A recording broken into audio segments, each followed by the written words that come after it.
Comrades, we are 27 days away from victory. 27 days from victory. We have been given another opportunity. As we can see a flag, a big flag, I've seen honesty, stability, and unity. We have another opportunity come March 2nd to ensure that those values and those good values continue to lead this country. We have seen within these short 4.5 years what the APNU AFC has done for us, all of us, residents of Lamaha Park, Guyok Park, Lamaha Springs, South Georgetown holistically. We have seen that the government of Guyana has had every single resident at heart. Comrades, as we look at this constituency, this particular area, what should be noted, and I speak in my capacity as a councillor of the municipality of Georgetown, the mayor and city council of Georgetown, that within these 4.5 years, these brief years, we have ensured that we clean the La Penitent South Drainage Channel. I'm sure many of you know that drain right out there. I think that's by Bamboo. Right out there, we have ensured that that entire drainage has been cleaned completely. That drain drains not only Lamaha Park, Lamaha Springs, but it also drains Guyok Park, East La Penitence, Fremont Street, and we have ensured as a government that the days of flooding, the days of soon as you spit, water taking over the road, we have ensured that we removed all obstacles and ensured that whatever goes on within your community, that we have alleviated. Comrades, as I said before, on March 2nd, we have an important decision to make. And this decision is not one that will solely affect your generation, but you see those little children there? You're looking at the future of this country. We are trying to ensure that we do not return, regress to the past of basically, I would say, a dictatorship. Within the 23 years, people like to say that the 5 Bs is a new thing, but I remember within the PPP's time that there were 3 Bs. You had bullets, you had body bags, and then Kwame had another one there, but that's for you to figure out. So, comrades, we are not going to be turning back. Comrades, we are not going to be turning back. Because this is the APNU AFC and not Lot's wife. So, comrades, within these short 4.5 years, you would have given us a mandate to ensure that we deliver on the good life for each and every one of you. And what I can say, the good life means different for every single person. Whether you're a public servant, whether you're a student, whether you're living in the interior, the good life means something different for you. As I take a look at even my own self, the local government election, something that, you know what is funny when you think about the PPP, they love to harp about us breaking the law, breaking the Constitution. But I believe that's the only doctorate they have in breaking the Constitution. They would have withheld local government elections, something that is within the Constitution.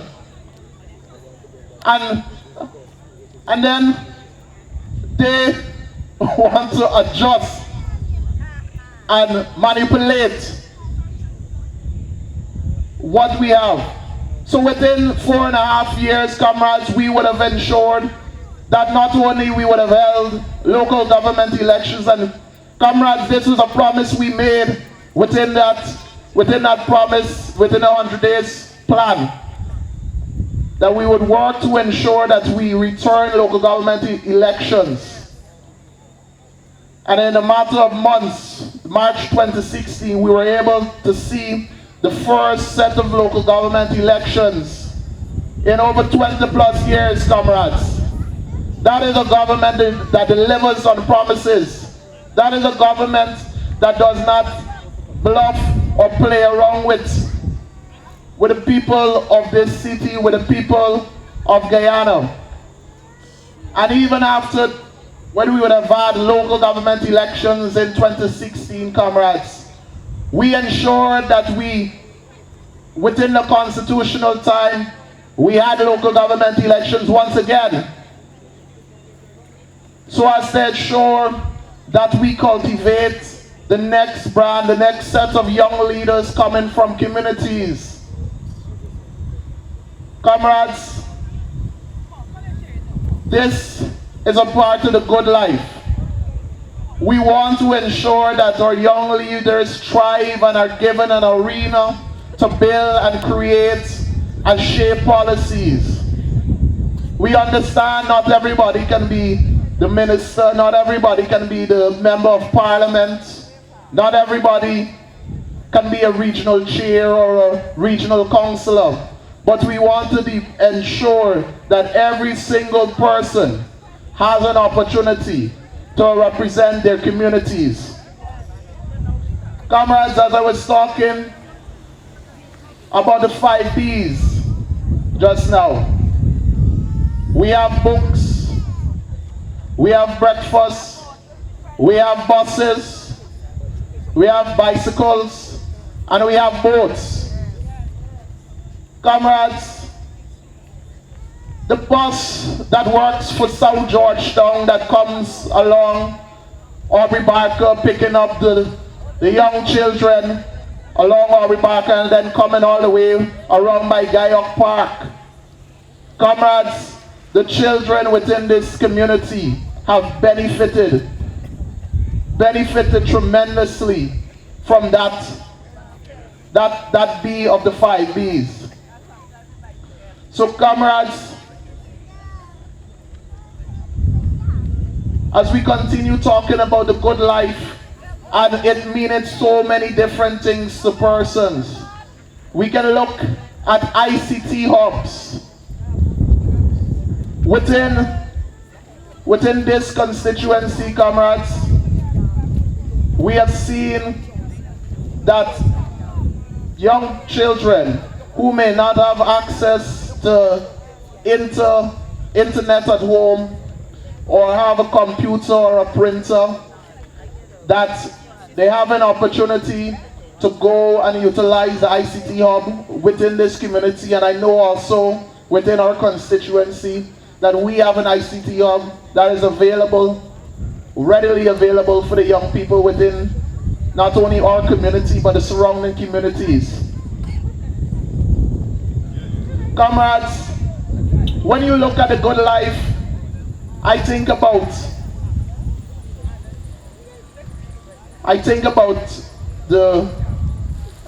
our senior citizens that in 2015 they were taking home $9,000 roughly $9,000, comrades. And now they can boast of saying that they can take home $20,000. So we can see that there is progress, that there is development within the scale, within the increases for our pensioners. Comrades, how many of you could remember standing up, you got called, you think if you got called, one of your friends or tell somebody go and stand up in the line by the passport office? We have ensured that we decentralize the passport offices, that not only Georgetown has one, but we have one in Essequibo, we have one in Berbice, we ensure that we have one in Linden. So our brothers and sisters from these other areas don't have to come all the way to Georgetown to get a passport.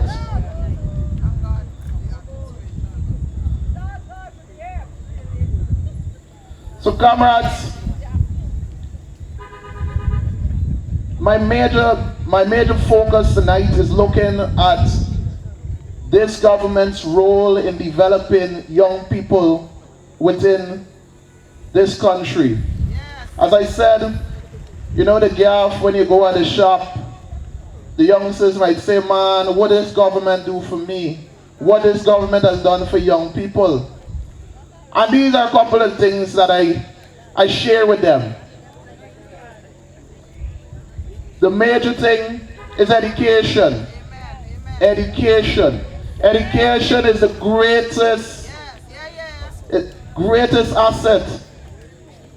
It ensures that every single person is given an opportunity to ascend and transform their lives.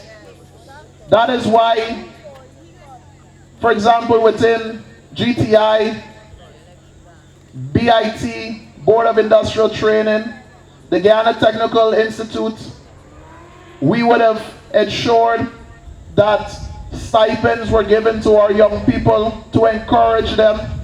And within the 4.5 years, over 2,000 plus young people would have benefited from those two institutions. I saw a wonderful article today that spoke about the 1,000 young Guyanese. As you know, we found another barrel, another find the other day, not another barrel, another find, another well. Thank you.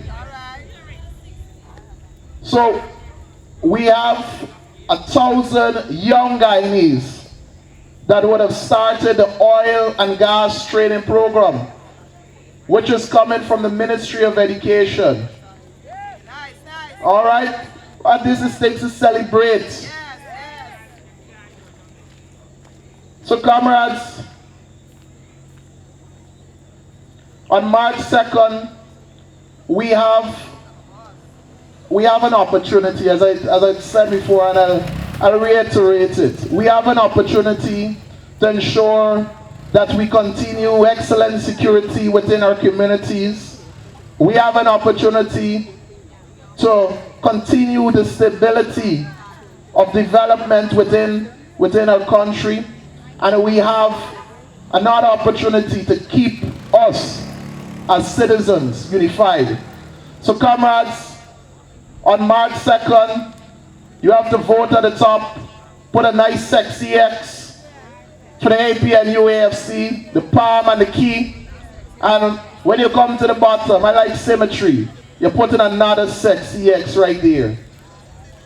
So that we can re-elect President David Arthur Granger, so that he can lead us into a decade of development. Thank you all. Yeah!